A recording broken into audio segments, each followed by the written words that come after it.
Հարգելի համաքաղաքացիներ, սիրելի երևանցիներ, սիրելի գործընկերներ, նախ ներողություն եմ խնդրում, որ մի փոքր շեղվելու եմ այս հարցից։ Ես մեր համաքաղաքացիներին շնորհակալություն եմ ցանկանում հայտնել Էրեբունի Երևան միջոցառմանը ակտիվ մասնակցելու եւ մեր քաղաքը ավելի գունեղ դարձնելու համար, Չնայած այն հանգամանքին, որ որոշ շրջանակներ փորձեցին այդ տոնը փչացնել եւ նախորդին ինչ-ինչ պատճառներով աղբավայրը հրդեհվեց եւ այժմ համապատասխան գործընթաց է իրականացնում քննչական մարմինները։ Մեր հարգարժան գործընկերները այս դահլիճում ինչ-որ ականջներ են փնտրում, բայց ես ցանկանում եմ հիշեցնել մի պարզ հանգամանք։ Պարոն Մանուկյան, ես ձեզ ուզում եմ հարց հնչեցնեմ եւ նաև այդ միտքը նորից ամրապնդեմ։ Դուք տարիներ առաջ ում օգնականն եք եղել։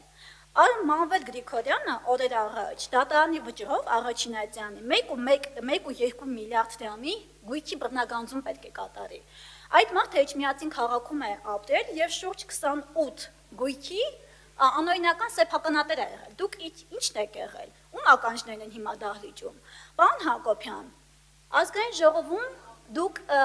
Հայաստան խմբակցության ղեկավարի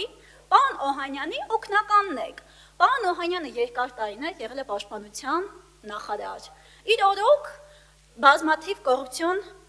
հանցագործություններ են տեղի ունեցել։ Տվյալ անձը այս պահին անցնում է դատավարական գործընթացներով։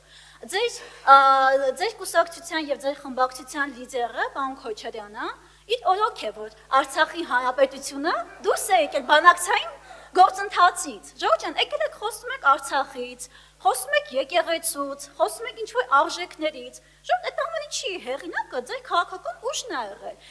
Խոսում եք մարդկանց մասին, Արցախի մեր հայրենակիցների գալիս եմ։